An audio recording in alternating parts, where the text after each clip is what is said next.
ॐ सहना भवतु सहनौ भुनक्तु सह वीर्यं करवावहै तेजस्विनावधीतमस्तु मा विद्विषावहै। ओम शांति शांति शांति।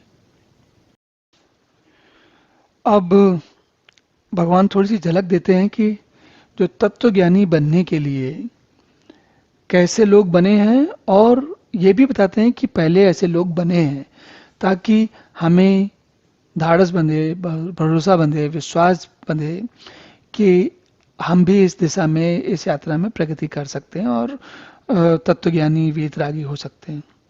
तो भगवान कहते हैं, वीतराग भय क्रोधा मनमया माम उपाश्रिता बहवो ज्ञान तपसा पूता मदभाव मागता।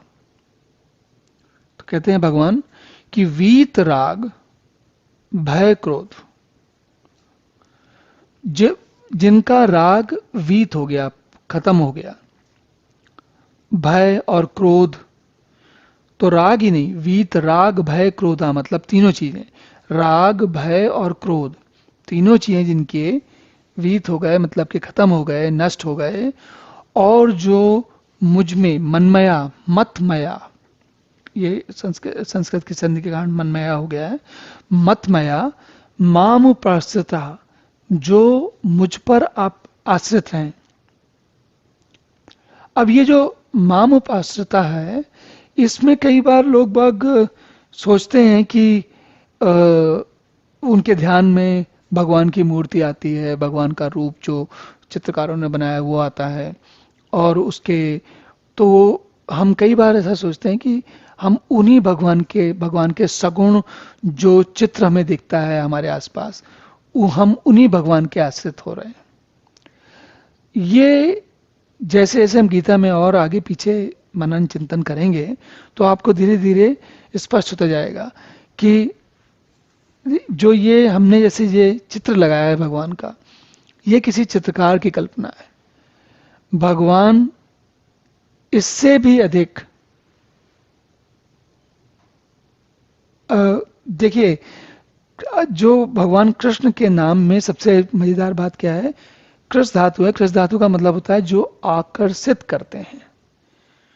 तो जो भगवान है, भगवान कृष्ण हैं, वो हर आदमी को अपनी तरफ आकर्षित करते हैं।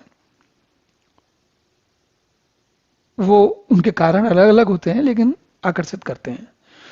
तो जब हम मामोपाश्रिता की बात करते हैं तो मामोपाश्रिता में मेरे ऊपर आश्रित, मेरे मतलब जो भगवान, एक बार फिर से कहता हूं, जैसे भगवान तत्वता हैं उनको जान लेते हैं तो उनका आश्रय भी सहज हो जाता है।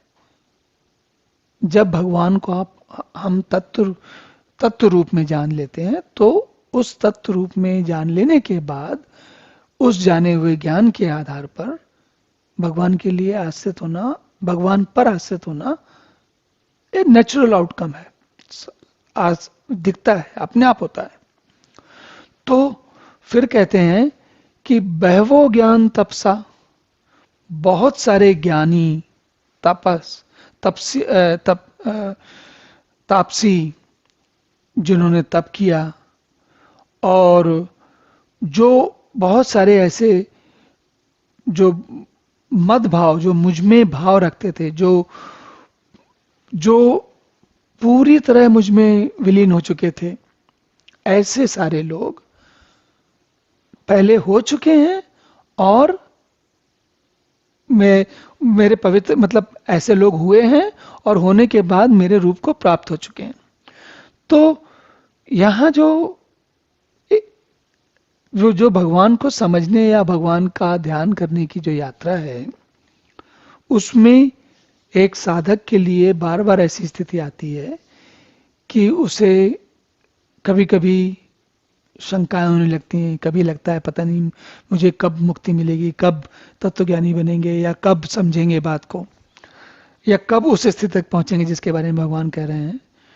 तो भगवान जैसे होता है ना, ब्रेड क्रम्स छोड़ते जाते हैं रास्ते में, जो रोटी के टुकड़े, ऐसे ही भगवान यहाँ पर एक टुकड़ा छोड़ रहे हैं, कह रहे हैं कि पहले भी लोग ऐसे हुए हैं और वो हम मतलब किस तरीके के लोग हमारे मुझे प्राप्त कर चुके हैं, और ये कह के भगवान हमें रास्ता बता रहे हैं कि और लोग जैसे कर चुके हैं, ऐसे ही आप भी कर सकते हो। तो वीत राग भय क्रोधा, अब ये वीत राग भय क्रोध, राग भय और क्रोध तो निश्चित रूप से बहुत जरूरी चीजें हैं कि जिनसे आप अलग हो जाएं। राग भय क्रोध, राग मतलब किसी चीज को अच्छा लगना, भय का मतलब मेरा ये हो जाए या ना हो जाए इस बात का डर, और क्रोध का तो आप मतलब जानते हैं कि अगर एक मन के इच्छा के अनुसार काम ना हो तो व्यक्ति को क्रोध आता है। तो ऐसी इनसे जो वीत हो चुके हैं, वीत रागी हो चुके हैं, जो छोड़ चुके हैं, ऐसे बने और आगे बढ़े। तो इसके बाद अब अगले श्लोक में देखते हैं। ओम पूर्णमदः पूर्णमिदं पूर्णात् पूर्णमुदच्यते पूर्णस्य पूर्णमादाय पूर्णमेवावशिष्यते।